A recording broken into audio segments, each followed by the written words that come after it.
Bom, boa noite para todos, para todas. Hoje a gente está no terceiro dia da terceira conferência do OAPAR e hoje é o dia da multidisciplinaridade, né? Temos aqui duas convidadas muito especiais, muito caras para o OAPAR, que sempre contribuem com os nossos estudos, sempre atendem aos nossos convites, então a gente se sente muito honrados, né? Nosso grupo está muito feliz em receber vocês, Maria Luísa e Beatriz, né? Que tenho certeza vai ser uma noite cheia de discussões especiais e permeadas de sensibilidade, que vocês duas sabem como tratar esse tema tão caro, que é a vulnerabilidade das crianças. Então, dito isso, eu vou passar a palavra para a Maria Luísa. Nós vamos começar vendo um vídeo que ela nos mandou, maravilhoso, que eu acho que já vai tocar o coração de todos e todas. E apresentando a nossa convidada, ela é bacharel, mestre doutorado e doutora em assistência social, atua como perita e assistente técnica no Tribunal de Justiça do Rio de Janeiro e, principalmente, tem um cuidado e assim um acolhimento com as crianças que ela cuida enorme. Posso dizer isso de cadeira. Então, Maria Luísa, bem-vinda. E estamos aqui já muito felizes para te ouvir. Muito obrigada, agradeço muito o convite. Eu é que me sinto honrada, eu gosto muito muito da oportunidade de poder dividir minhas ideias, partilhar minhas ideias, assim, as ideias que são coletivas, né? Não são minhas, são construídas aí ao longo de um processo.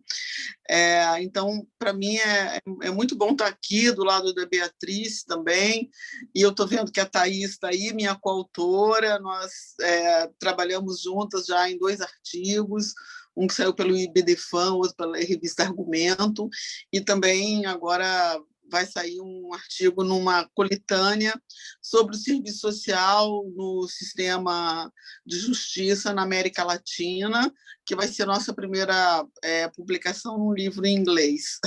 Vai ser muito legal, tá? Para sair aí, já foi aprovada. Então, é uma alegria estar aqui com vocês, tá? Como disse, eu que agradeço. Então, vamos passar o vídeo e depois... Vamos lá, vamos passar o vídeo. Tá bom?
Amsor, Tatutaniromatria, Metzina.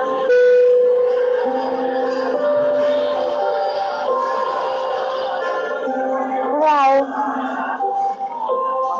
Tadi semua.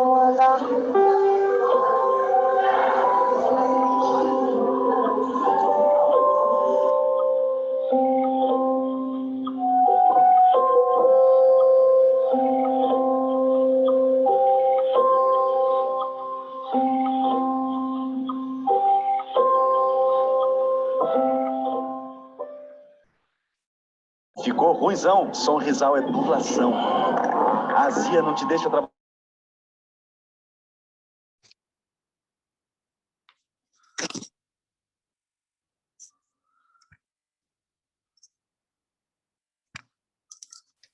Oi.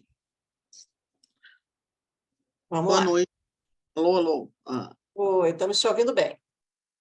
Tá, então, esse vídeo, né, ele é um vídeo feito pela um filmete, né, feito pela Unicef, né, uma campanha da Unicef, sobre essa questão mesmo, né, da invisibilidade das crianças, e eu pude passá-lo lá na Emerge semana passada, numa discussão sobre questões relativas à adoção, as crianças que ficam muito tempo nos abrigos, porque elas não têm, entre aspas, o perfil, né, desejado pelos adotantes, né?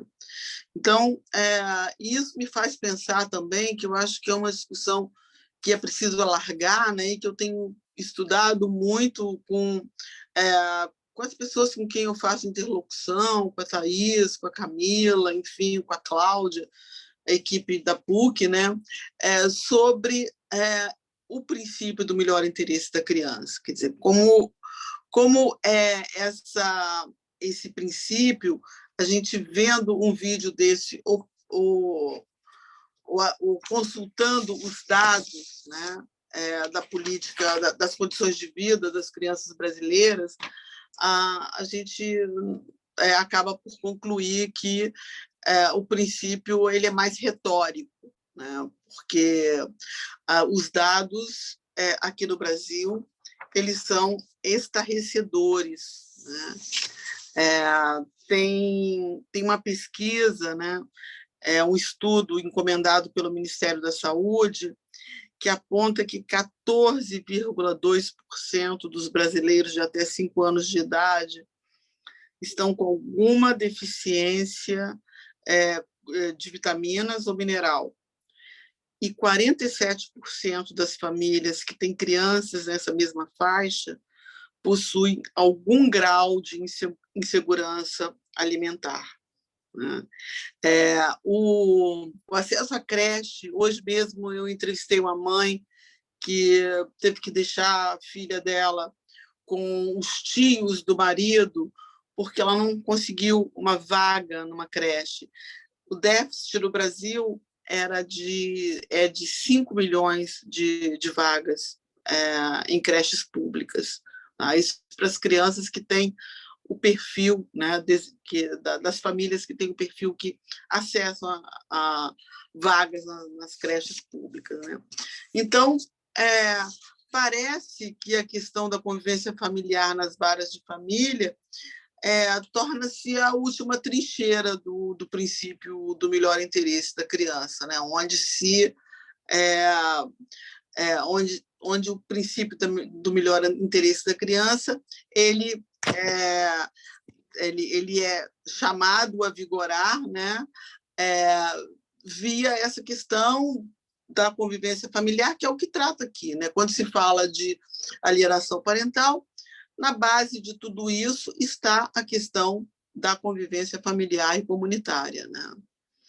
E então eu conversei um pouco com uma amiga, com a Denise Bruno, do Rio Grande do Sul, que agora está em São Paulo, ela foi do TJ de lá, eu não sei se ela está aqui, a Denise. E a gente conversou um pouco nós conversamos muito sobre essa questão, né, essas questões, que ela também tem o meu perfil, também se aposentou e também hoje trabalha como assistente técnica. Então, É, o que a gente estava conversando sobre isso, que a gente tem pensado muito, né, é como essa a, a situação da criança no litígio, ela acaba colocando a criança numa condição de objeto da disputa, né? Eu não, muito raramente, eu já li processo em que a petição inicial não tinha o nome da criança. Tá? Isso não é uma vez só, não. Tá? Várias vezes. A criança, o menor, que ainda se usa esse termo, em várias famílias se usa esse termo, que no meu entendimento é discriminatório, né? Porque há uma construção, né? E que muda essa doutrina da situação irregular para a doutrina da proteção integral. Então, como é que a gente... menor da ideia de incapacidade, né? E as crianças, elas não são incapazes, elas são seres capazes, né, de expressar seus desejos, de produzir cultura, de produzir arte, de se expressarem. Agora, é preciso que elas tenham tempo para isso, né? Que elas tenham, que elas sejam acolhidas para se expressarem. Né? Não é retirar da criança uma verdade que ela não está nem um pouco interessada. Porque os adolescentes chegam a falar. Outro dia um adolescente me falou, eu não quero saber da briga dos meus pais, eu quero me preparar para ir para a universidade, eu tenho planos, eu gosto de surfar, eu gosto, enfim, eu estou nesse movimento de me preparar para a minha vida. Eu não quero saber se meu pai está devendo a minha mãe, se a minha mãe está devendo ao meu pai, isso não é meu assunto. Era até um adolescente muito educado e muito inteligente. Ele não estava me dando um fora, ele estava se explicando porque que ele, qual era a posição dele nesse contexto, né? Então, o que eu vejo é que as crianças não querem saber das brigas dos pais. E quando elas começam a querer saber muito, provavelmente é porque está sobrando para elas algo que não deveria sobrar, né? E sem também fazer julgamento com os pais, porque a questão do que é chamado de alienação parental, eu entendo que é muito relacional, né? Eu trabalho com a metodologia de história de vida, né? Porque todo sofrimento, toda questão que se coloca para nós, como profissionais, quer dizer, quando uma pessoa vem buscar a tutela do Estado, quando a pessoa vai buscar assistência social, algum tipo de... Ela está com uma questão, ela está ali sofrendo, né? E essa pessoa tem a sua história, né? E cada um vai contar a sua história, né? E não se trata de extrair a verdade dessa história, mas de compreender como essas dificuldades...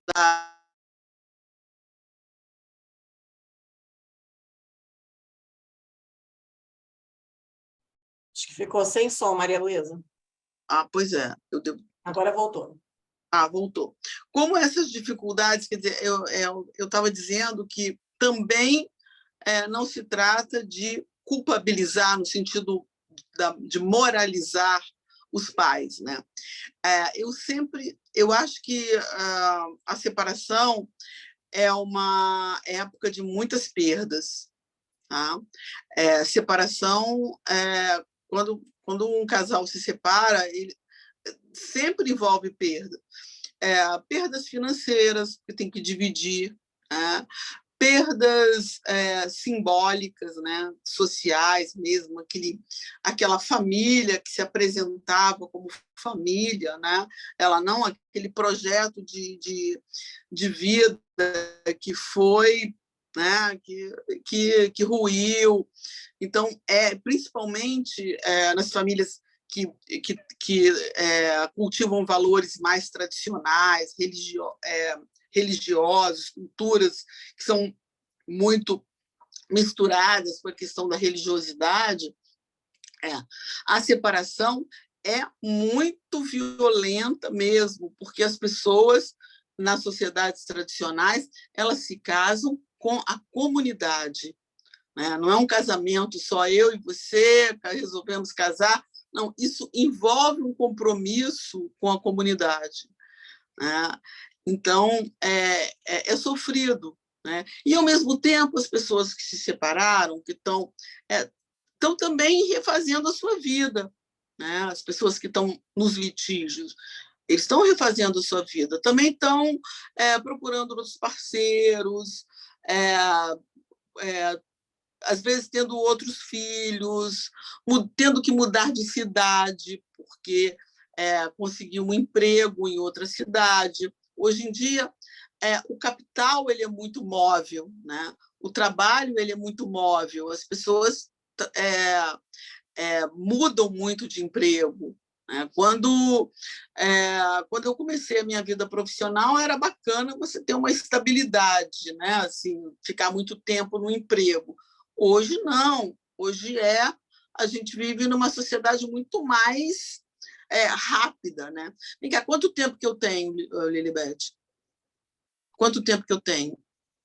Na verdade, assim, a gente está colocando meia hora, 20 minutos a meia hora para cada pessoa, mas fica super à vontade. Nosso evento é de 7 às 9.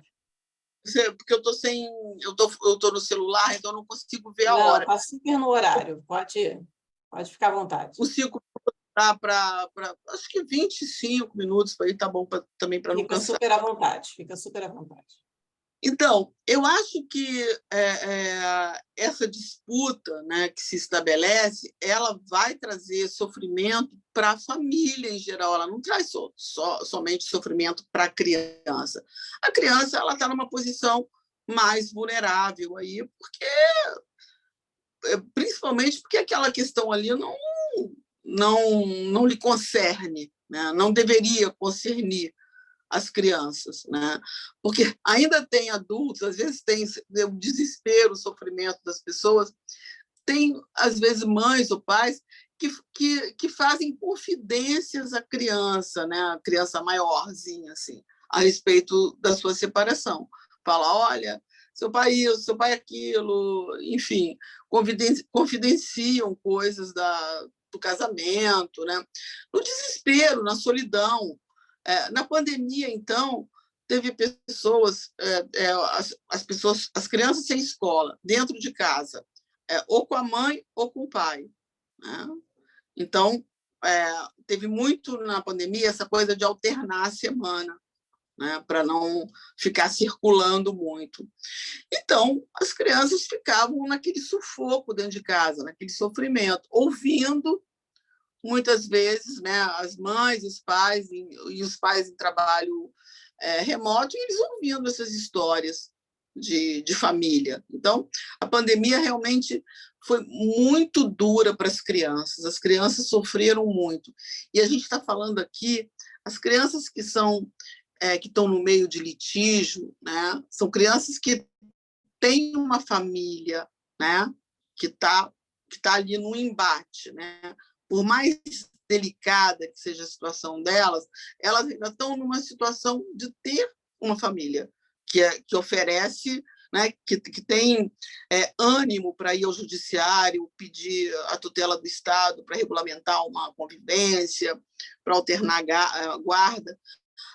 Imagina as crianças que nem sabe que a realidade aqui no Rio de Janeiro, eu moro num bairro aqui, quem não é daqui, chamado Botafogo, que é um bairro que as calçadas são muito estreitas. Então, a gente o espaço da calçada é disputado com as crianças da escola, adolescente. Chega uma hora que eu não vejo mais, desde que voltaram às aulas, eu não vi mais crianças com uniforme escolar. de escola pública, só de escola privada, porque é um bairro também que tem muita escola. Quer dizer, onde é que estão essas crianças? Estão na rua, provavelmente, trabalhando, vendendo balas, enfim. Isso é uma... Hoje, na frente ali do Colégio Santo Inácio, tinha um menino caído no chão que acharam até que ele estava morto, tá? Mas não, ele estava morgado mesmo de crack, né? Mas as pessoas pararam em volta dele assim, para ver se ele estava respondendo, né? Porque ele estava com uma aparência realmente com os olhos meio abertos e tal. Então, um rapaz que é médico foi dar uma olhada nele, assim. Então, a gente está vivendo um período de barbárie mesmo, né? Não há como negar, né? Não há como negar que a gente está vivendo uma situação muito, muito delicada. E é claro que os litígios eles se tornam também mais intensos, né? A violência doméstica aumentou muito com a pandemia, né? Porque essas pessoas ficam em casa, a violência doméstica é lá que acontece, né? Que acontece a violência. Então, a gente imagino, né? E o judiciário, ainda nos processos de família, eu acho que ainda coloca a criança numa posição de muita vulnerabilidade. Eu acho que a violência a violência doméstica, né? Desculpe, eu perdi aqui, eu estava lendo uma intervenção aqui, eu acabei me perdendo. Então, na pandemia, as crianças ficaram muito... As famílias ficaram muito isoladas, a violência doméstica aumentou muito, tá? E a exposição das crianças à violência doméstica também aumentou muito. Tá? E aí eu acho que o judiciário coloca as crianças muito... não o judiciário em si, mas a lógica do processo, né? Ele expõe muito a criança, muitas vezes, né? A criança como aquela produtora da verdade, que vai dizer quem é melhor para ela. Como a criança vai dizer quem é melhor sem sofrer com isso, né? Não vai dizer. Acho que hoje em dia ninguém mais pergunta nessas palavras, mas coloca a criança numa situação muito delicada. O que eu percebo com relação a essa questão do processo, quando há um litígio muito forte, é que os pais eles não conseguem perceber que aquele sofrimento da criança no ir e vir, nesse momento de circulação, ele não quer dizer que ele está chorando porque não quer ir para a casa do pai ou porque não quer voltar para a casa da mãe. Ele está sofrendo porque é uma situação delicada, né, para ele. E, às vezes, quando a criança diz que não quer também, às vezes ela pode não querer mesmo.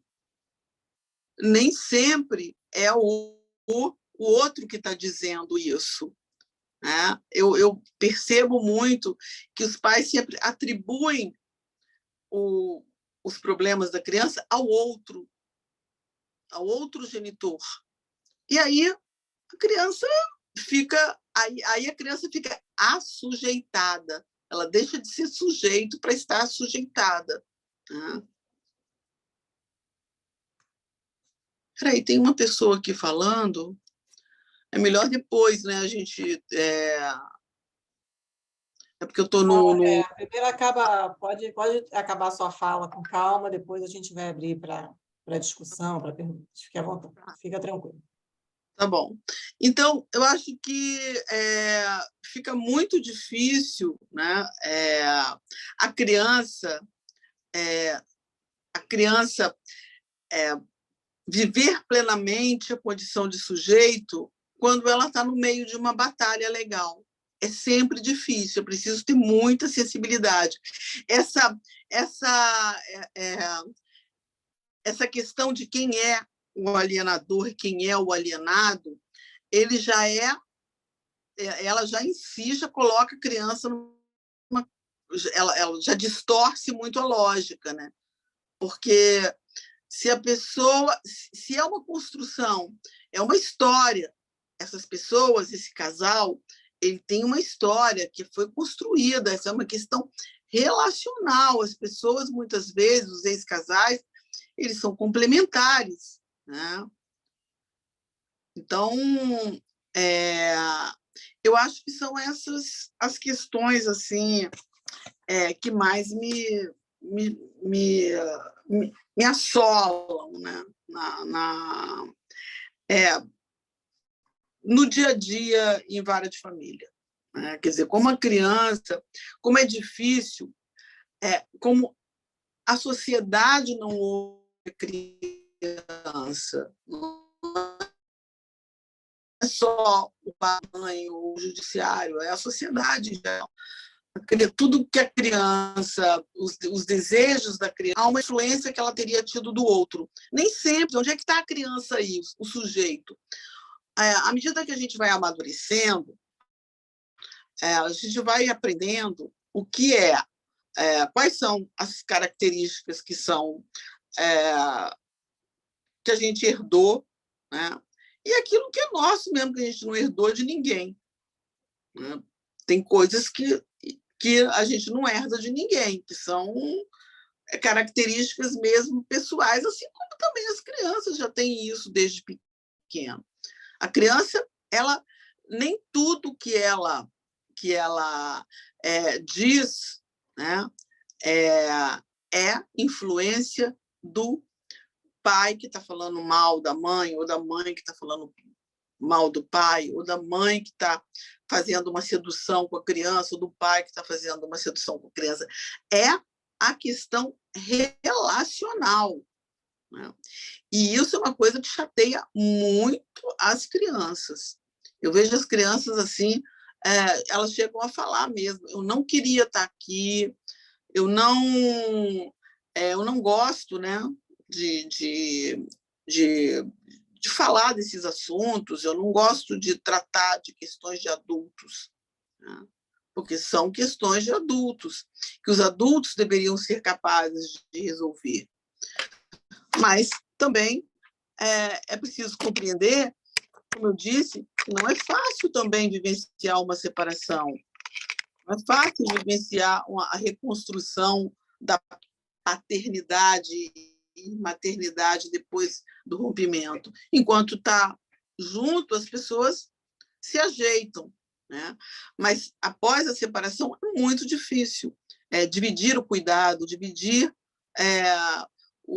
a criança passa a circular em outros lugares, né? A questão do padrasto, da madrasta, de uma pessoa nova que adentra a vida da criança, que é vista muitas vezes pelo pai ou pela mãe como alguém que vai, né, ser ameaçador, né? E nem sempre.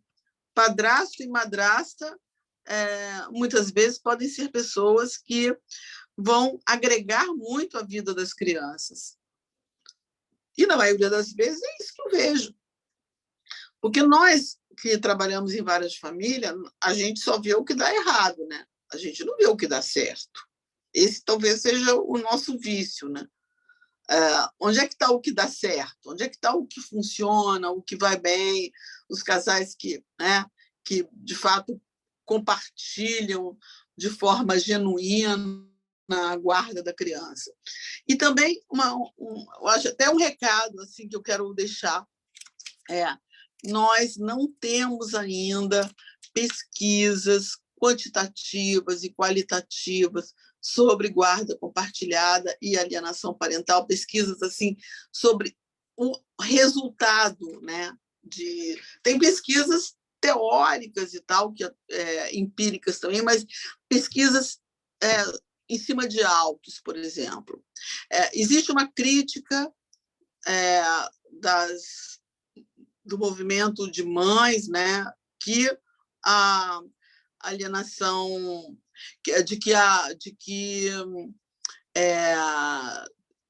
crítica de que as mães são colocadas, né, são colocadas numa situação de violência, né, com os processos de alienação parental. Existe uma crítica muito das mães contra a SAP, o movimento de que a lei da alienação parental protege homens pedófilos, tá? Então, como é que a gente pode responder a essas questões? Que a sociedade pode responder a essas questões? Através de pesquisas de autos, né? Pesquisa sobre a lei da alienação parental, pesquisa para saber se, de fato, há em processos de alienação parental, né, ação incidental, se há, de fato, inversão de guarda, né? E são coisas que são muito necessárias, né, para a gente poder falar aqui de um lugar até mais confortável. Então, eu acho que é isso. Tem umas intervenções aí que eu não consegui ler, mas se vocês... Maria Luísa, obrigada pela sua participação.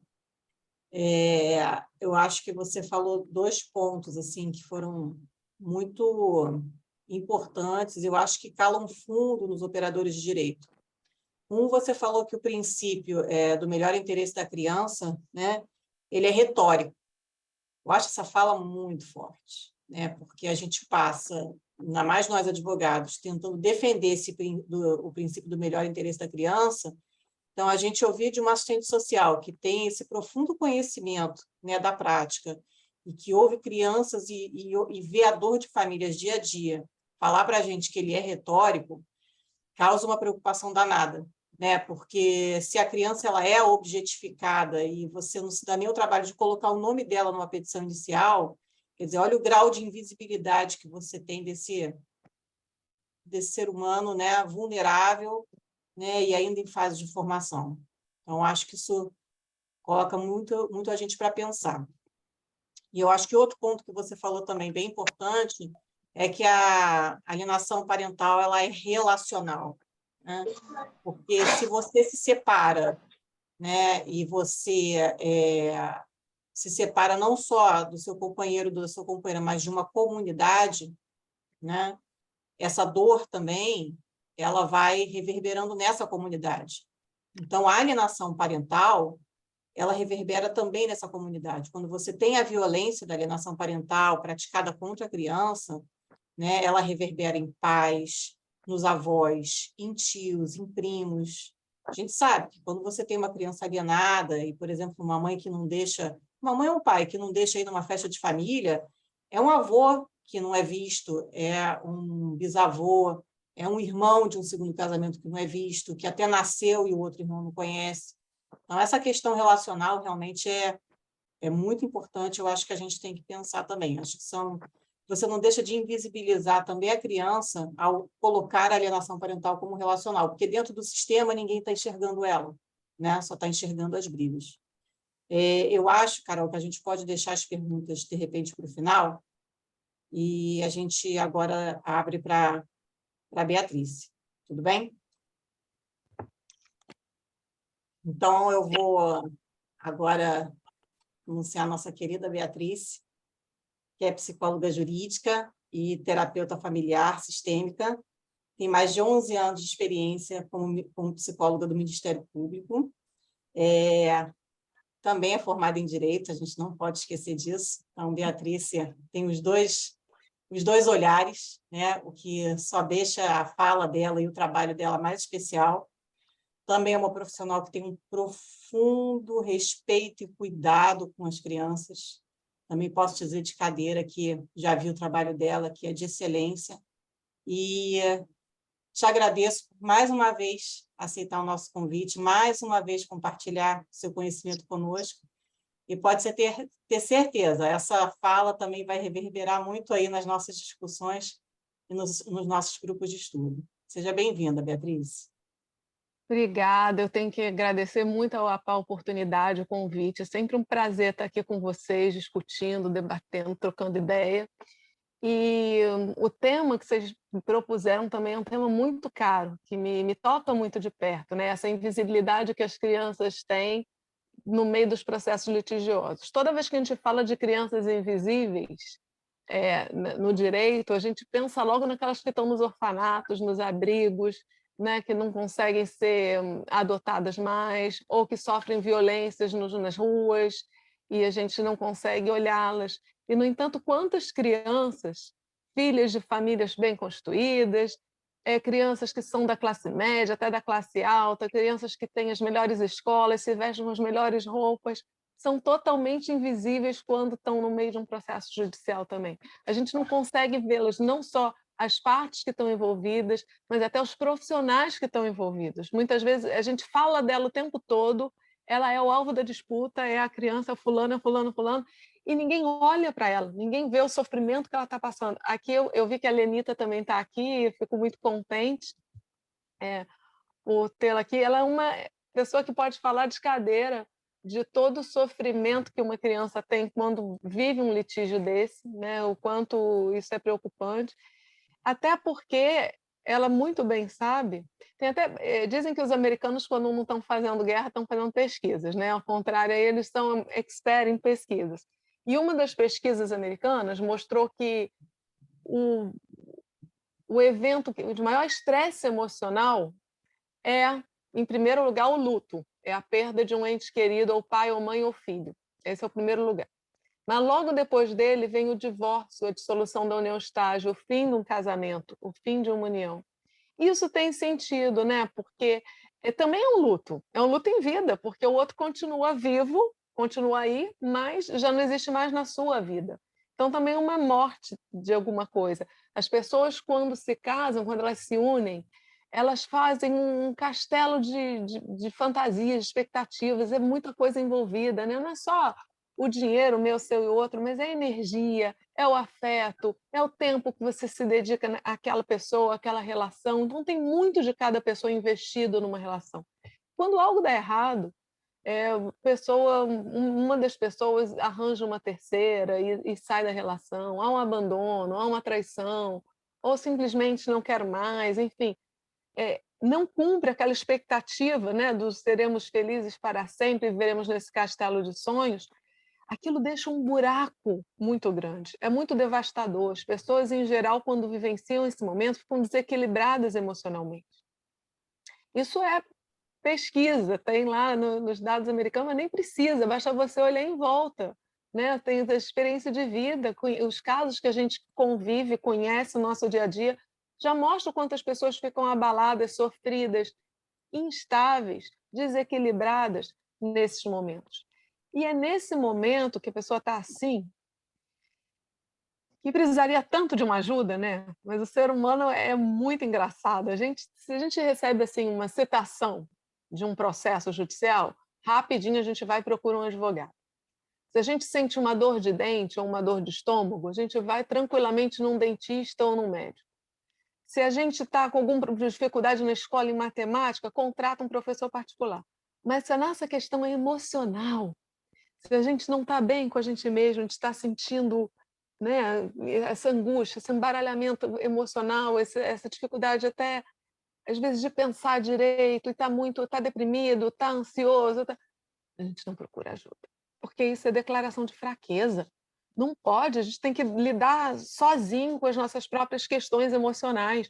Então a gente vai do jeito que dá, firme e forte, porque eu não preciso, né, não sou fraco de precisar de uma ajuda de um psicólogo, de um outro tipo de ajuda que possa existir, mas eu vou, até religiosa, se for o caso, né, não quero só falar do psicoterapeuta, embora eu acho que nesse momento ele ajudaria muito, mas, enfim, eu vou sozinho, eu vou da forma que eu consigo, porque imagina se eu não lido com uma coisinha emocional que a gente tem, e vai sozinho, e aí a gente vê umas coisas, gente. As pessoas metem os pés pelas mãos, fazem as coisas muito errado. E naquele embotamento, naquele sofrimento, está tão mergulhado na dor, no sofrimento, na raiva, porque muitas vezes a pessoa tem todas as razões do mundo para ter aquilo. Se você analisar do ponto de vista dela, ela tem total razão de estar morrendo de raiva do outro, de estar muito magoada, de estar ferida, de estar com isso ou aquilo. Ela não está errada no sentimento dela. A gente não é errado nos nossos sentimentos. O problema é o que a gente faz com eles. O problema é como que a gente lida com eles. E se você não busca um apoio, uma ajuda nesse momento, você lida com isso de forma muito desastrosa, muito estabanada.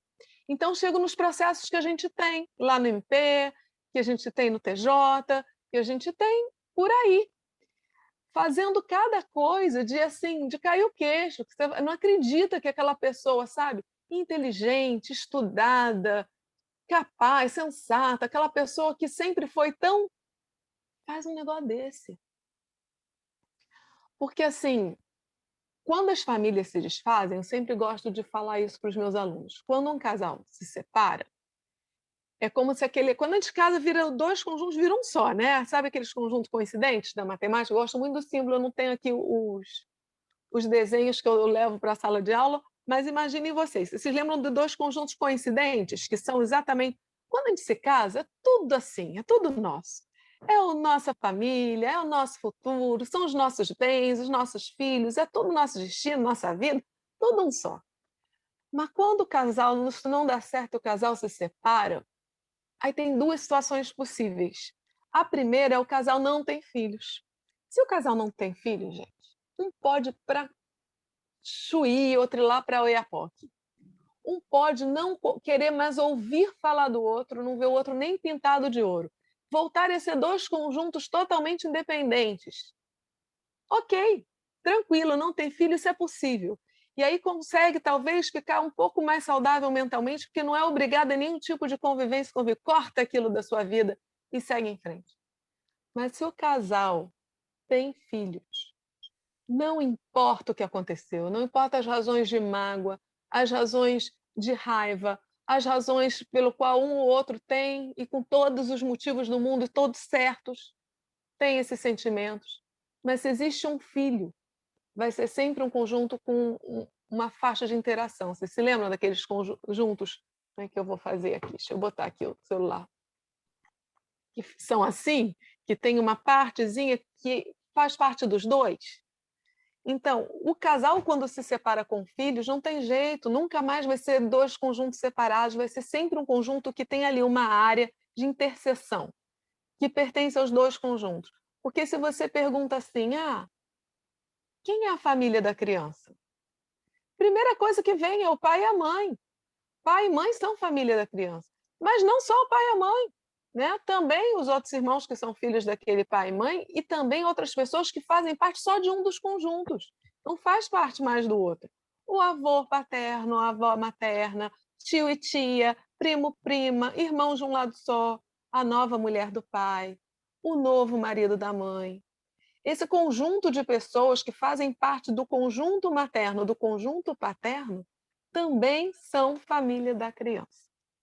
E aí a gente começa a ter um impasse. Porque vocês já ouviram falar que toda criança e adolescente tem direito à convivência familiar?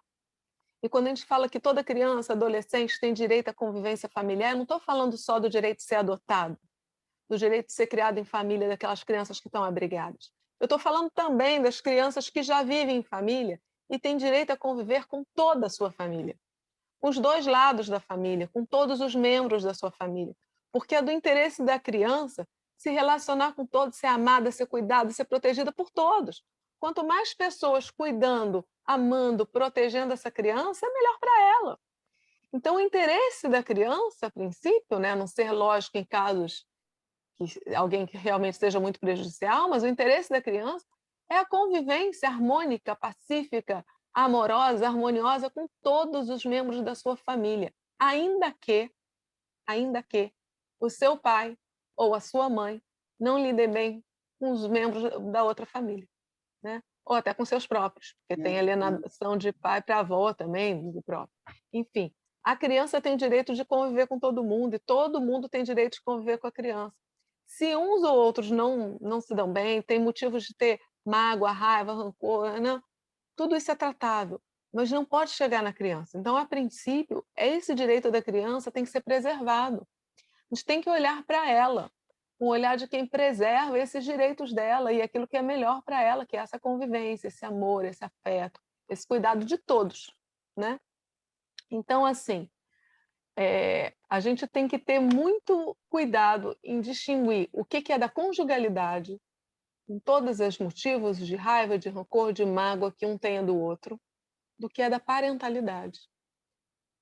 As coisas da conjugalidade têm que ser resolvidas em outro plano, não podem afetar o que é da parentalidade. Eu sei que não é fácil, e não é fácil especialmente porque essas pessoas estão passando por aquele momento de alto estresse emocional e tentando passar por isso sem a ajuda de ninguém, com a força, com a coragem, com aquilo que Deus deu. Então, eles ficam levando para o terreno da parentalidade coisas que são da conjugalidade. E aí tem um texto do Rubem Alves, que eu até usei como... esqueci o nome que dá, mas é aquele textinho que vem no início de um livro que a Lenita é até coautora comigo também, em que fala o seguinte, o texto do Rubem Alves é o Tênis versus Frescobol, não sei se vocês conhecem, eu acho um texto fantástico, que fala sobre relação humana, que dá 2 tipos de relação, tem pessoas que jogam tênis e tem pessoas que jogam frescobol. Mas isso eu adaptei para pensar num casal parental. Também o casal parental, tem casal parental que joga tênis e tem outros que jogam frescobol, né? O que é jogar tênis? O que é o jogo do tênis? É aquele que o objetivo de um é derrotar o outro, né? Então, um fica à espera do momento certo para dar cortada, que vai fazer o outro errar e ser posto para fora do jogo, né? Ele recebe o que o outro envia sempre com a vontade de destruir, né? De arrebentar o outro. Cada um busca ter razão. E aquele jogo sempre termina com um vencedor e o outro perdedor. Um feliz, alegre e o outro arrasado, triste. E no meio desse jogo de tênis que esse casal trava, ele nem percebe que o filho está ali no meio da quadra, levando bolada de tudo que é lado. Né? E muitas vezes muito machucado, muito magoado com aquilo. Já outros casais, não. Outros casais, às vezes, nem de muito fácil, porque tem casais que se relacionam bem naturalmente, são mais fáceis. Mas tem outros que não. Tem outros que têm razões também para terem raiva, terem mágoa, mas que minha mãe costuma dizer que o amor do pai, o amor da mãe tem que ser maior do que o amor próprio da mulher e do homem. E é mais ou menos isso. Tem pessoas que, apesar de tudo que o outro fez ou não fez, ou de vários erros que o outro cometeu ou comete ainda, apesar disso, ele coloca o amor ao filho mais forte em cima e consegue dominar aqueles sentimentos todos naturais e todos assim, com razão, né, que ele possa ter, para colocar o filho na frente. E aí ele não joga tênis, ele joga frescobol. É aquele casal parental que não encara o outro como adversário. Se a bola veio torta, ele faz todo o esforço para devolver gostosa no lugar certo, para que o outro consiga pegar. Ele não fica feliz quando o outro erra, porque o objetivo ali não é que ninguém erre. Né? Depois, se alguém erra, se começa um novo jogo delicioso em que ninguém marca pontos, porque no frescobol não tem pontos. Ninguém ganha, para que todo mundo ganhe. Os dois ganham, a criança ganha, aquele jogo gostoso não tem fim. E os filhos, em vez de estar ali no meio da quadra levando bolada de tudo que é lado, estão na arquibancada encantados com o gostoso ir e vir da bola. Então, é mais ou menos por aí que eu queria levar a minha fala, falando que muitas vezes esse casal, no meio desse conflito, dessa dor, dessa doença mesmo, desse desequilíbrio emocional que vive nesse momento de divórcio, separação, entra num jogo de tênis, puxando a criança para lá e para cá, disputando a criança, usando a criança como instrumento de forçar o outro, às vezes dizendo que ama muito a criança, mas sem ver a criança, sem observar o quanto que o filho está sofrendo, o quanto que aquilo está fazendo mal a ela, para procurar agir de outra forma para obter aquilo que tem. Então, assim, a Maria Lúcia falou agora que não se pergunta mais, e realmente, né, Maria Luísa, não se pergunta mais hoje em dia, é um erro crasso perguntar assim, com quem você quer ficar? De jeito nenhum. Mas muita gente ainda acha que a criança vai decidir com quem ficar. Né? Tem gente que prepara a criança para esse encontro com o psicólogo, ou ela ouve dizer que aos 12 anos vai escolher. E quando, na verdade, é tão delicado isso, porque quando eu entrevisto uma criança que está lá sendo disputada a guarda, ou direito de convivência, ou quando, acho que hoje posso dizer que, na sua maioria, se não for todos, quase todos os profissionais que trabalham com isso, não vai ouvir só com quem você quer ficar. O que a gente quer saber é como que é a sua relação com seu pai, como que é a sua relação com a sua mãe, né? Porque a gente tem que descobrir ali quem tem melhores condições de ficar com aquela criança. E a opinião dela sozinha não vai importar tanto, mesmo que ela chegue, como muitas chegam, falando: tia, olha, eu quero ficar com fulano, eu quero ficar com fulano, mesmo sem eu perguntar. Importa por que você está dizendo isso, e por que você quer ficar com. E eu já ouvi coisas inacreditáveis, né? Eu já ouvi coisas assim, tipo, quero ficar com meu pai porque ele me deixa dormir tarde, não me obriga a comer legume, não me faz ir para a escola. Quero ficar com a minha mãe porque ela deixa eu ficar no computador o dia todo, ela deixa eu dormir na casa do namorado. Então, assim, as razões que a criança tem para querer isso ou aquilo não são as mais adequadas. Então, não é o que ela diz que quer que importa, e sim o que motiva esse querer dela. O que está por trás? Às vezes, exatamente o que motiva faz não ser né, aquilo que a gente vai dar no parecer, enfim. Outra coisa que a gente tem que considerar é que a criança tende a criar alianças com o outro, principalmente com aquele genitor que fica mais tempo com ela, né, com quem ela mora. Por uma dependência, uma questão natural, ela acaba criando. Mas também acontece em casos de criar com outro, de achar que porque aquele que pega só no final de semana, mas leva para tomar lanche no McDonald's, leva para passear, não briga tanto, então o do dia a dia é um saco, fica no pé, né? E aí ela quer fazer com o outro. Também acontece.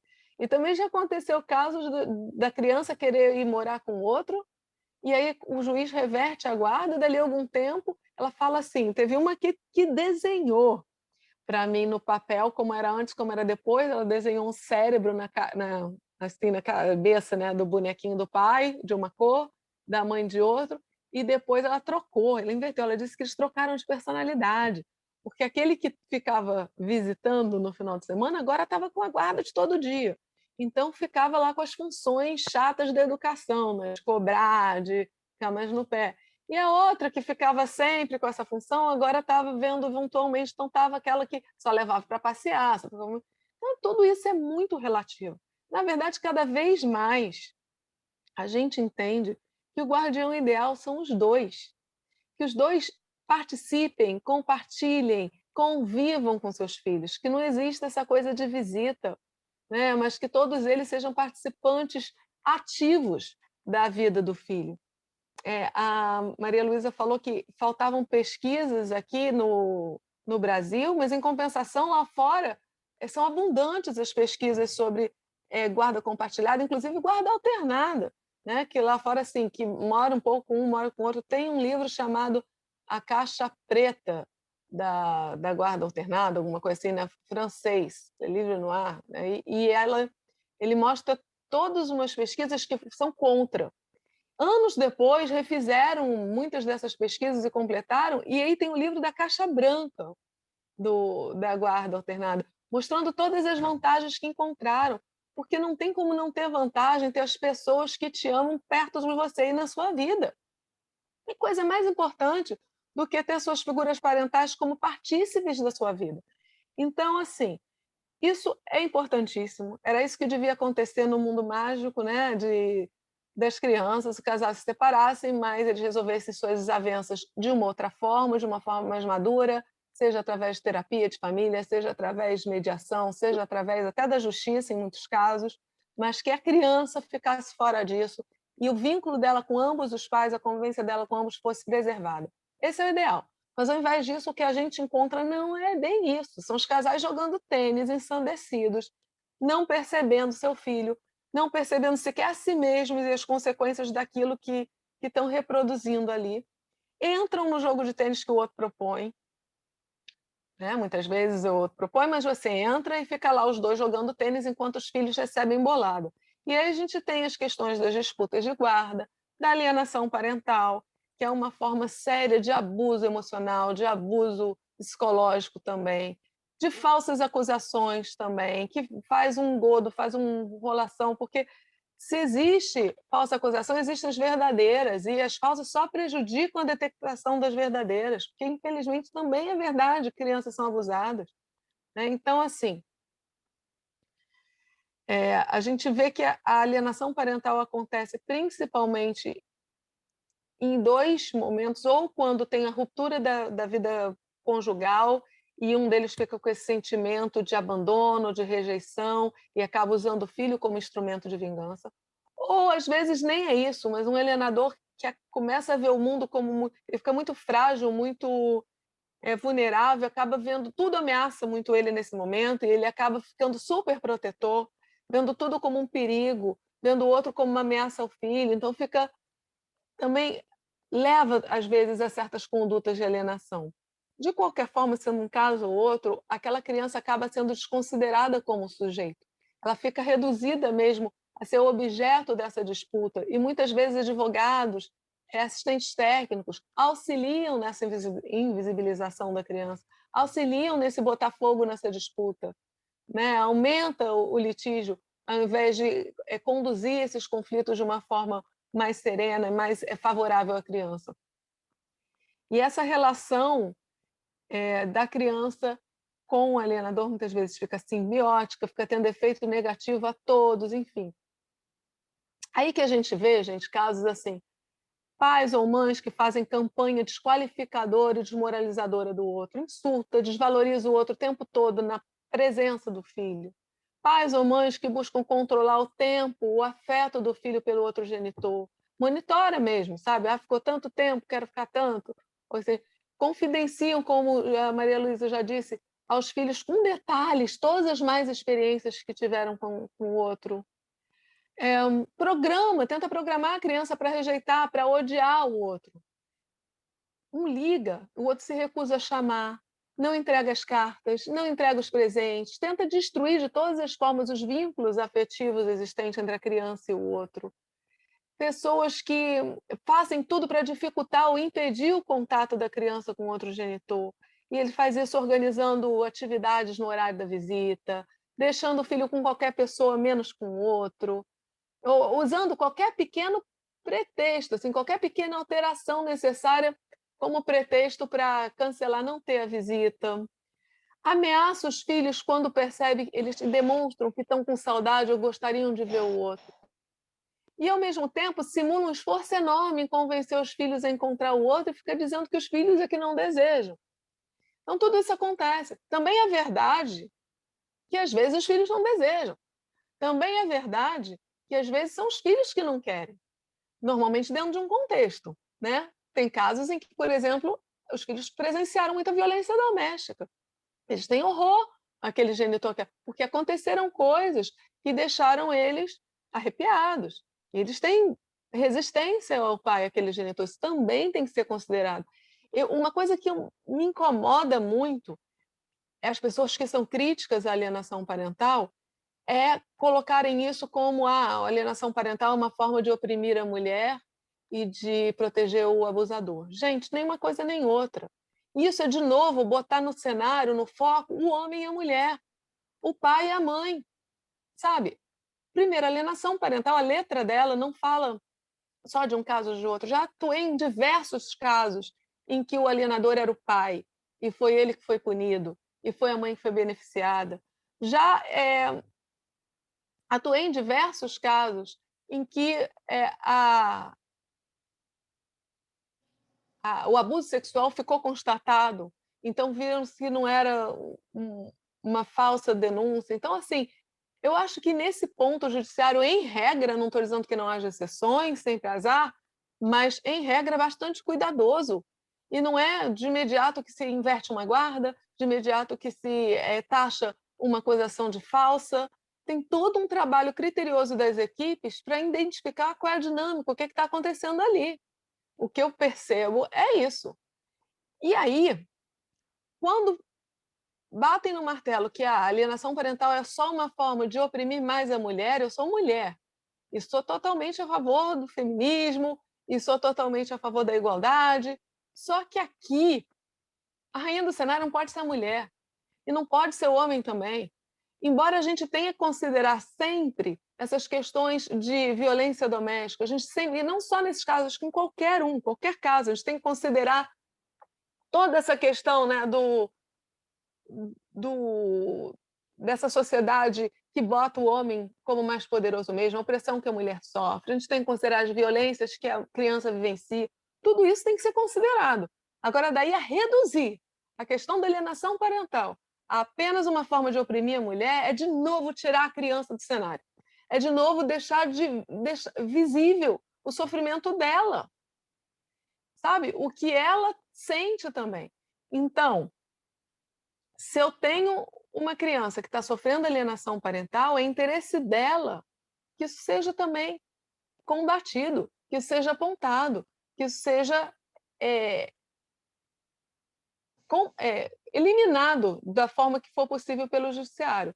Então, assim, essas coisas que eu estava falando, né, outras coisas que podem ter um pai ou uma mãe que não transmite nenhuma informação sobre o filho para o outro, toma decisões sem consultar o outro sobre o filho, que apresenta o novo companheiro e impõe como novo pai ou nova mãe, e quer que ele, assim, e já a companheira do outro sempre fala dele ou dela de forma bem descortês.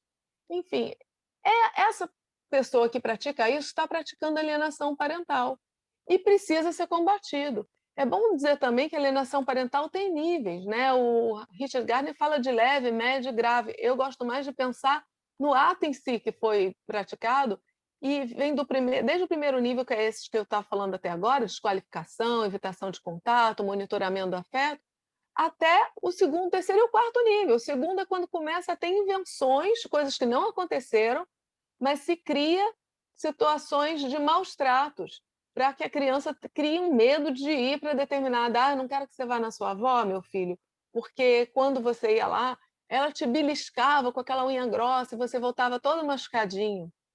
Isso nunca aconteceu. Ou eu não quero que você vá visitar o seu pai, porque quando você era pequeno, normalmente conta coisas quando era pequeno, você deixou cair, ele te deu um soco e tirou sangue da sua boca, coisa que nunca aconteceu. Então isso já é um segundo nível, está inventando coisa que não aconteceu. Tem um terceiro, que é inventar essas acusações de abuso sexual, que é algo muito sério, porque quando a criança acredita, vira uma verdade psíquica. E mostram as situações, as pesquisas, as experiências e a vivência que a criança que recebe como verdadeira uma falsa acusação de abuso sexual tem exatamente as mesmas consequências que aquela criança que vivenciou de fato um abuso. Então, isso é sério demais. Precisa ser combatido, sem dúvida, em todas as frontes. A gente não pode ficar com medo de tá oprimindo a mulher ou o homem, ou tá... porque a criança que é vítima disso tem consequências sérias para isso. E tem casos, inclusive, que a criança ficou tão invisível, eu peguei já 2 assim, em que esse abuso sexual inventado foi praticado pela alienadora, no caso foram mulheres, pela alienadora. A mãe penetrou na criança para botar a culpa no pai. Eu peguei 2 casos já assim. Isso é que não enxergar a própria filha. Quer dizer, está disputando ela, é para não cedê-la, mas é fazê-la de tão objeto. Que consequências aquilo traz para a criança, para a vida dela presente e futura, né? Então, assim, uma pessoa que sofre alienação vai ter uma vida, algumas dessas, né? Não é matemático, eu sempre gosto de dizer. E outra coisa, muitas dessas consequências também é consequência de abuso. Então fica mais difícil a gente discernir um da outra. O ser humano não é matemático. Me direis que você tem, então tem vida polarizada sem nuance. Então é vítima de... Não é assim, né? É uma coisa que é muito delicada. Mas são coisas que aparecem, vida polarizada, sem nuances, depressão crônica, doenças psicossomáticas que a criança começa a desenvolver, ansiedade, nervosismo sem razão aparente, transtornos de identidade de imagem, dificuldade de adaptação, insegurança, baixa autoestima, sentimento de rejeição, de isolamento, de mal-estar, falta de organização mental, um comportamento mais hostil, mais agressivo, transtornos de conduta, começa a usar abusivamente de álcool, de drogas, tem dificuldade em relações interpessoais, tendência ao suicídio, sentimento de culpa, crise de lealdade entre os pais que acaba fazendo eles se afastar de um ou de outro, ou às vezes dos dois, transtornos psiquiátricos e a criação de falsas memórias. Quer dizer, é importante saber que a criança pode estar super bem adaptada à escola, pode estar integrada socialmente e ainda assim ser vítima de alienação parental, né? Aquela criança que apresenta sempre dificuldades no momento da visita, que recusa sem razão de ser, mas depois fica bem quando está longe do outro. Aquela criança que precisa de usar de uma justificativa financeira para ligar ou para ver o outro. Ah, estou ligando porque eu preciso de dinheiro, daquilo precisa ter essa justificativa. Que tem uma atitude que não é cooperativa, não é amigável na visita. Tem uma crise de cólera, de raiva, sem nenhum motivo aparente. Que sempre tem alguma coisa ruim para contar das visitas. A visita foi toda ótima, mas ela vai contar aquele pedacinho porque sabe que o outro quer ouvir. Que trata o próprio genitor como um estranho, como um inimigo. Aquela criança que tem irmãos que um fica vigiando o outro. Que tem uma repulsa, uma animosidade não só contra o genitor ou a genitora, mas contra qualquer familiar ou amigo do genitor ou da genitora. É generalizado. Que demonstra ódio, faz falsas acusações e, ao mesmo tempo, não sente culpa, não demonstra ter culpa, ter remorso, ter ambivalência. Aquela criança que tem um discurso pronto, com termos totalmente inadequados da sua faixa etária, que fala dos genitores como se um fosse muito bom e o outro fosse péssimo, mas que, ao mesmo tempo, nega qualquer influência, que fala mentiras, meias-verdades. Essa criança é muito provavelmente vítima de alienação parental. E aí, o que a gente tem que fazer com ela... Desculpa, gente. O que a gente tem que fazer com ela é tentar pensar que, primeiro lembrar que essa hostilidade que ela está demonstrando é fabricada dentro desse conflito de lealdade, dentro daquilo que ela lê no mundo, do que ela acha que querem dela. A gente tem que tentar fazer com que ela se fixe nas experiências concretas que ela vivencia com o genitor ou com outra genitora, e não no que contam para ela. O que ela realmente vivencia, estimular conclusões que tire da vivência dela própria. Recordar aspectos positivos da relação, incentivá-la a dizer o que pensa, o que sente, sem se preocupar em agradar A ou B. E se tiver vários irmãos, é muito importante, eu sempre digo isso, é muito importante que se tenham momentos de visitas separadas, para que um não fique fiscalizando o outro, possa estreitar um pouco o vínculo de um genitor da genitora com cada um dos filhos.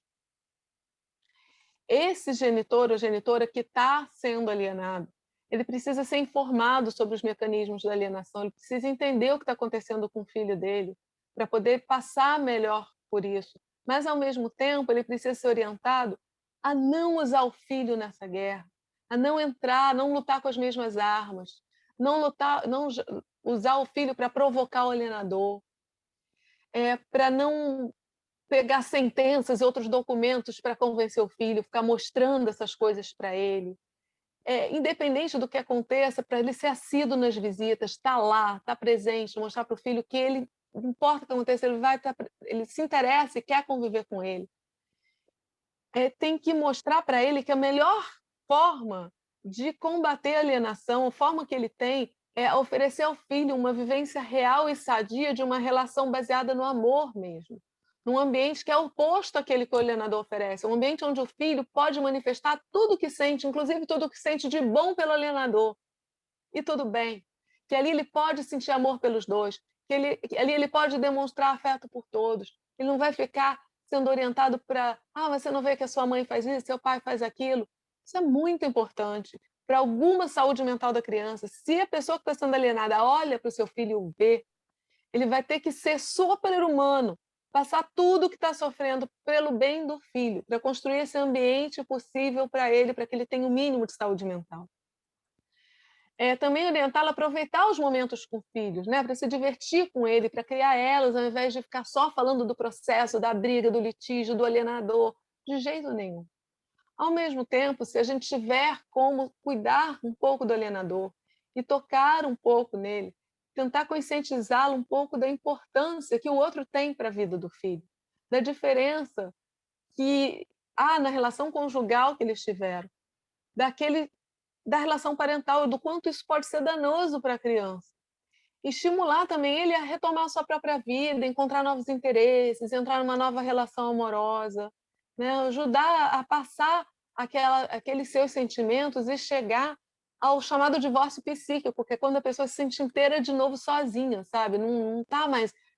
Lembra que eu falei? Quando o castelo cai, deixa um buraco? Você tapou aquele buraco, consegue entender que o outro siga a vida dele, independente de você, tem os amores, tem os projetos, tem as viagens, as experiências, e você também consegue seguir separado do outro. Então, isso é o divórcio psíquico, quando você consegue voltar a ser inteiro de novo. E aí, pessoalmente, assim, as coisas que eu indico como psicóloga, já finalizando, porque eu já devo estar passando tempo, nessas questões de família, é primeiro, em regra, o estabelecimento da guarda compartilhada. Porque a guarda compartilhada, gente, é uma forma de prevenção da alienação, onde os dois genitores ficam igualmente empoderados, nenhum fica acomodado. E tem outra coisa, tem gente que fala assim, se o casal não se entende, não conversa, não tem diálogo, não dá para ter guarda compartilhada. Eu amo a frase da Ângela Gimenez, que é uma ídola minha, amo a Ângela Gimenez. E ela fala assim, casal que se entende não precisa da guarda compartilhada. Porque um casal que se entende compartilha naturalmente a guarda dos filhos. O problema é o casal que não se entende. E o casal que não tem condições de exercer a guarda compartilhada, muito menos tem condições de exercer a guarda exclusiva unilateral. Exatamente, porque um casal sem condições vai tender à alienação.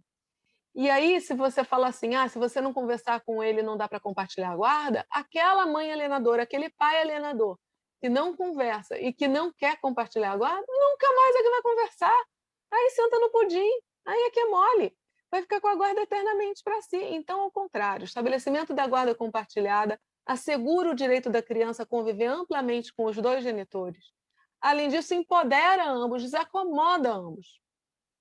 Porque se eles têm que procurar uma saída, que é uma outra coisa que eu indico. Então, se você não está conversando, esse é o verdadeiro problema. É o diálogo, é a comunicação de vocês, é a relação de vocês que tem que ser, de algum modo, minimamente estabelecida. Então, vão procurar terapia de família, mediação, conciliação, outros recursos, mas não é a guarda unilateral que vai resolver isso, né? E dificulta a alienação. E outro ponto muito importante é que sensibilize os advogados, os técnicos judiciais, os juízes, todo mundo que está envolvido de alguma forma nesse processo, por essa questão, para que todos consigam ver realmente a criança e consigam protegê-la e proteger seus interesses e realmente cuidar dela e não ficar só nesse jogo de tênis de pai e mãe, que a gente às vezes fica acompanhando a bolinha e realmente não percebe a coitada da criança que está sendo atingida de todos os lados.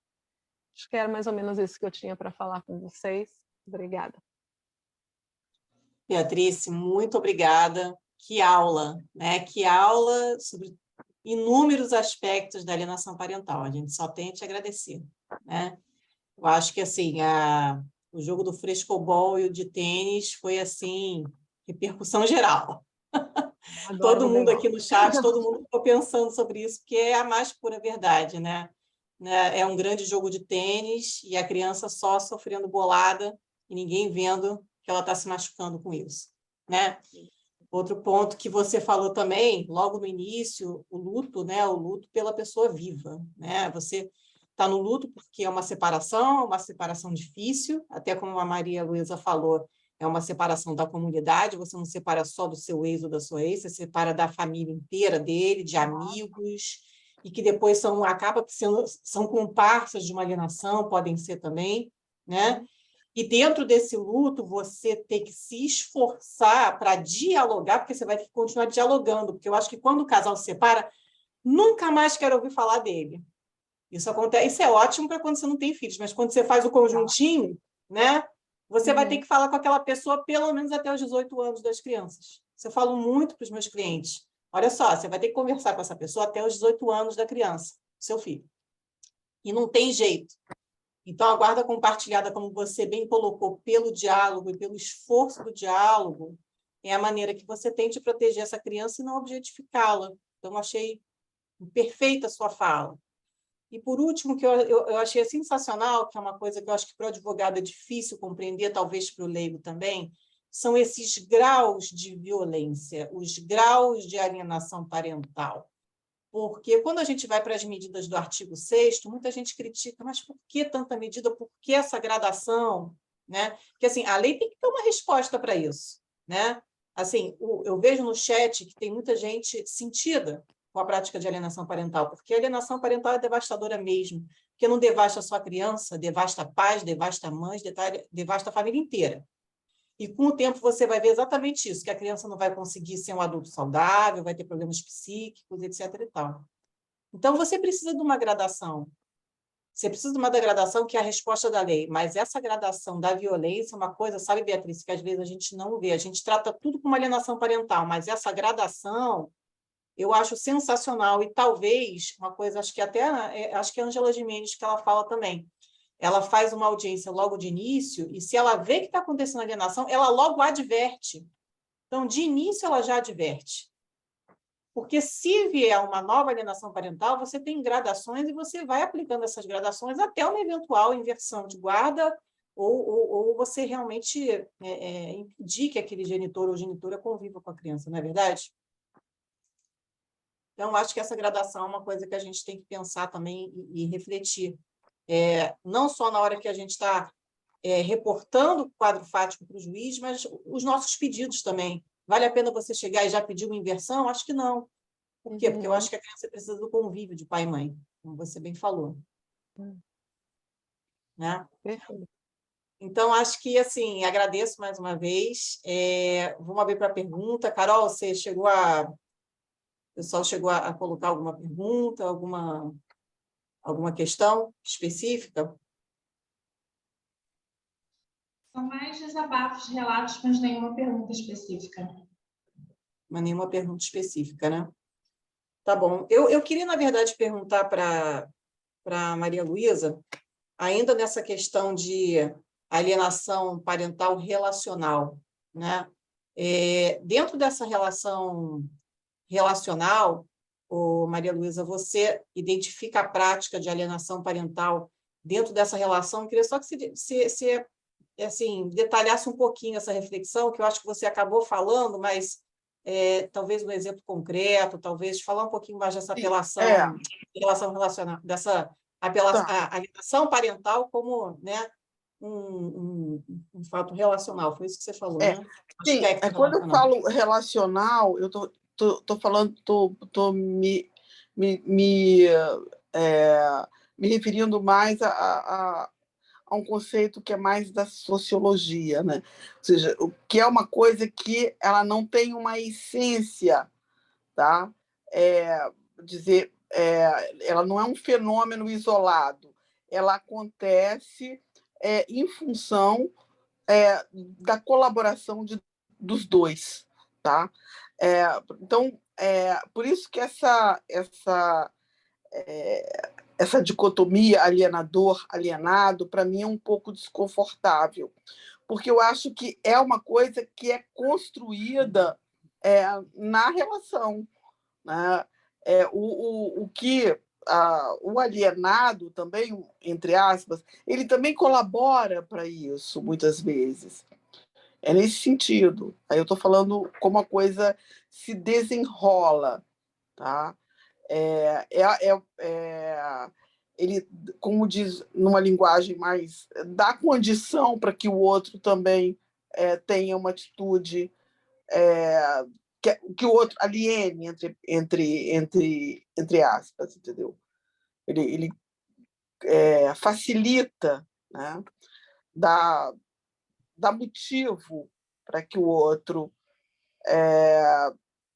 se sinta provocado a fazer isso que é chamado de alienação parental. tá? Porque a gente percebe isso, né? Eu, como assistente social, eu ouço os dois, né? Eu ouço a história do pai e a história da mãe.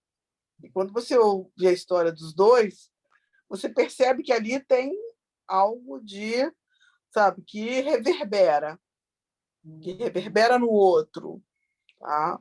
É mais nesse sentido, tá? É uma retroalimentação, então, né? Então, quer dizer, cada um Exatamente, vai retroalimentando aquele ciclo de violência, seria isso? porque continua, porque casos, por exemplo, de violência doméstica, né? A violência ela não cessa quando um casal que viveu um ciclo de violência, uma relação muito abusiva, ela não deixa de ser abusiva também após a separação. Ela continua abusiva. Tem pessoas que assediam o outro, né? O ex, né? De toda forma. Eu não gosto de entrar em detalhes, mas já teve já atendi uma situação há muito tempo em que uma das partes, não vou dizer se é pai ou mãe, entregou, né, a pessoa estava fazendo mestrado e estava recebendo bolsa. Então, ela descobriu que ela tinha um emprego público, que quem tem emprego público não pode receber bolsa. Então, foi lá e entregou essa pessoa no CNPq, ela teve que devolver todo o dinheiro que ela tinha recebido da bolsa. Vocês sabem quanto que é uma bolsa de mestrado, né? É um valor irrisório. E era uma pessoa que também tinha um emprego público, que recebia o valor e ganhava muito pouco, então ficava com a bolsa e o salário, e ela teve que devolver todinho. E isso é uma coisa que acontece muito. E no caso de violência doméstica também, você vê que, muitas vezes, a pessoa que sofre a violência, mais na maioria das vezes a mulher, ela continua se jogando no ciclo da violência ali na hora da circulação da criança. Por exemplo, criança que não pode dormir com o pai, né? Criança não pode dormir, ela vai ficar sexta o dia todo, sábado o dia todo, aí depois ela vai para a casa da mãe, aí ela volta, aí ela vem no domingo, aí ela volta no domingo à noite. Quer dizer, esse casal que teve uma relação abusiva e que continua no padrão abusivo, em vez de eles se cruzarem 2 vezes, eles se cruzam 4. Tá? E é 4 vezes de todo tipo de situação violenta mesmo, né? Porque a violência a violência não é só contra a criança. A violência ela também ela continua acontecendo depois da separação. Por mais que a criança seja a criança não é um sujeito fora do mundo. Não, ela é um sujeito que está no mundo, né? No mundo das pessoas, com seus problemas, com suas. E nos casos de violência doméstica, você vê, por exemplo, as mães respondendo provocações. Tá? E aí, quando responde provocação, se joga no ciclo da violência. E aí é muito complicado. Tá? É muito delicado, é muito mais do que defender a criança como um valor absoluto. As coisas se passam, né? Se passam no meio de uma família que continua sendo uma família rompida, mas família ali, aqueles traços todos. Então, eu acho que é uma complexidade aí que eu observo, tá? É nesse sentido que eu chamo de relacional. E eu também só queria aproveitar para fazer uma observação com relação às pesquisas. De fato, tem muitas pesquisas assim, canadenses, principalmente canadenses e francesas, mas elas não refletem a nossa realidade, tá? A nossa realidade é muito diferente, né? São países que vivenciam o estado do bem-estar social no pós-guerra, estado presente, muito embora hoje já mais restrito, né? Não se pode não se pode comparar o Canadá, um país com tanto recurso, com a realidade brasileira, né? Então é muito complicado, que nem creche as crianças têm, né? Então, como que compartilhar a guarda não é só a criança, não é só do pai e da mãe, a criança também pertence à comunidade, à sociedade, né? O Estado também tem que se fazer presente. É muito o que um ex-casal tem que dividir, partilhar depois da separação, né? São muitos acordos, né, que geram tensões, né?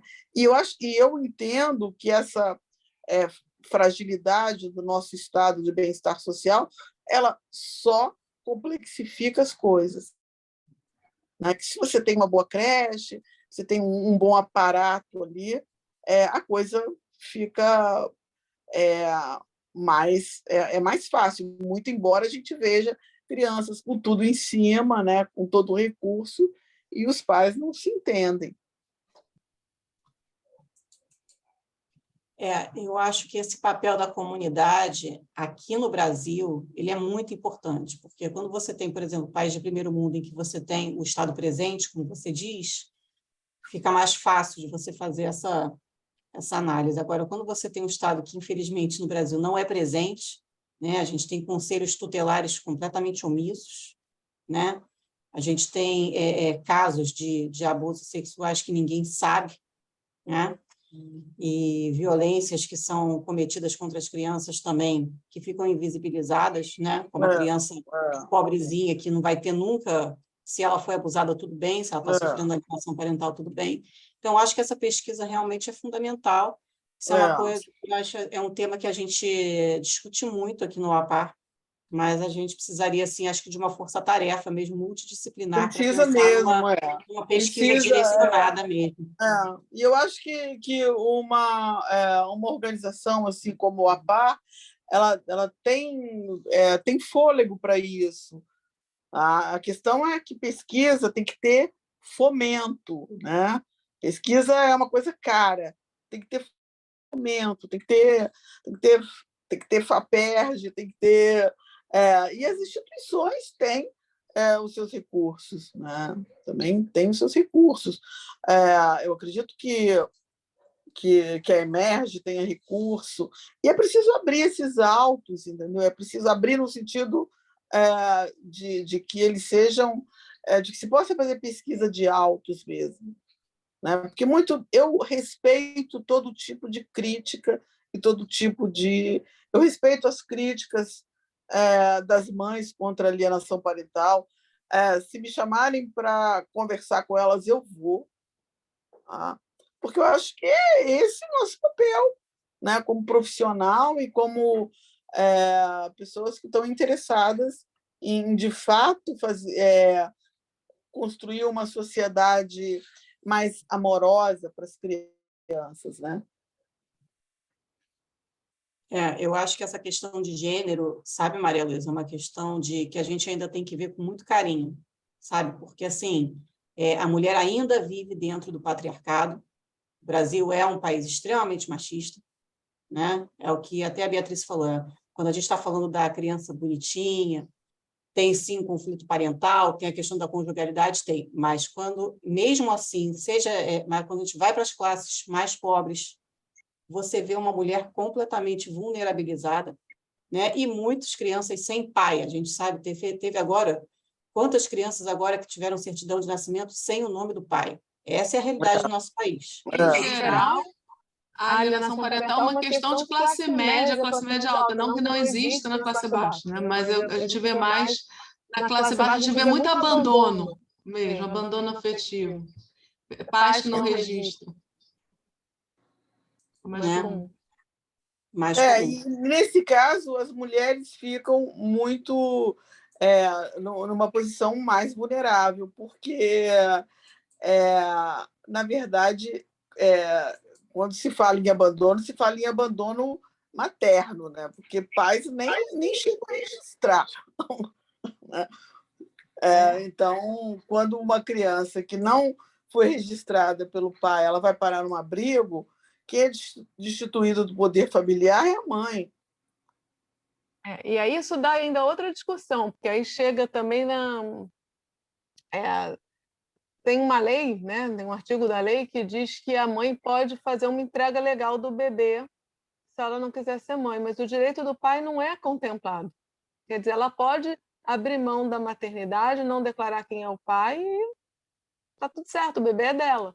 Eu também sou super contra essa lei da entrega legal por isso. Eu acho que poderia até haver, mas tinha que haver primeiro uma investigação mínima sobre a paternidade, porque ele também teria o direito de se... Mas como não tem como provar quem é o pai, né? Aí fica assim. Mas eu acho que o fato de estar na lei, embora eu saiba que na prática ia ser muito difícil viabilizar isso, mas estar na lei eu acho totalmente inadequado, porque é exatamente como se botasse a mãe é a única que pode abandonar, ela é a dona do bebê e ela que pode decidir ou não se ele vai ou não ser registrado no nome do pai, dela. É um absurdo. Mas muitas vezes o pai também some, né? Ok, mas aí nesse caso os dois estão abandonados. Agora também tem homens que nem ficam sabendo do nascimento do bebê. Aí quando sabe, a mãe já deu. Isso eu acho um absurdo também. Mas, enfim, é autorizado pela lei, né? O sistema de acolhimento ainda tem muitas falhas, né, Beatriz? Essa aqui é a verdade, né? E eu acho que essa coisa de... As pesquisas... pesquisas sobre mães que abandonam, entre aspas, isso aí tem aqui na nossa realidade brasileira, inclusive a Cláudia Fonseca, que é uma referência muito importante lá no Rio Grande do Sul, que pesquisa muito, e no serviço social há muitas pesquisas sobre mães que abandonam. Na verdade, é muito difícil. Existe todo um processo, não processo legal, um processo, algo que se processa, né, no sentido de...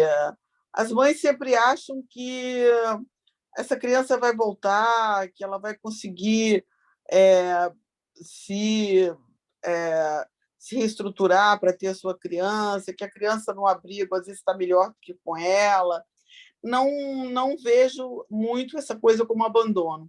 Eu visitei, quem tiver a oportunidade de um dia, eu acho que eu voltar ou ir conhecer Florença, lá tem um abrigo, né, uma instituição de acolhimento que foi a primeira da Europa, na Idade Média, na Baixa Idade Média.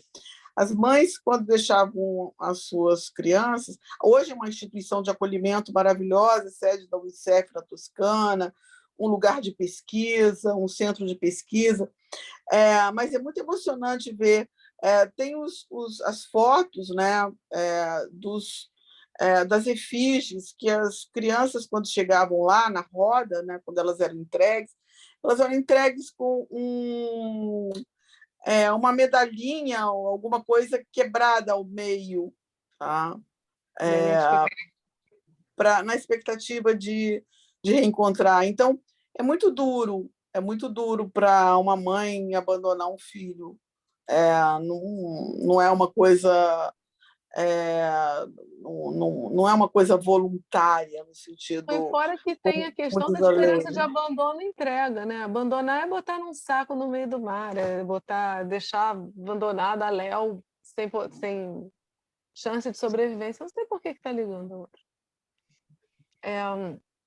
Uma coisa é abandono, outra coisa é entrega, né? Então, a maior parte das vezes, o que há é entrega dessas mães, e não abandono.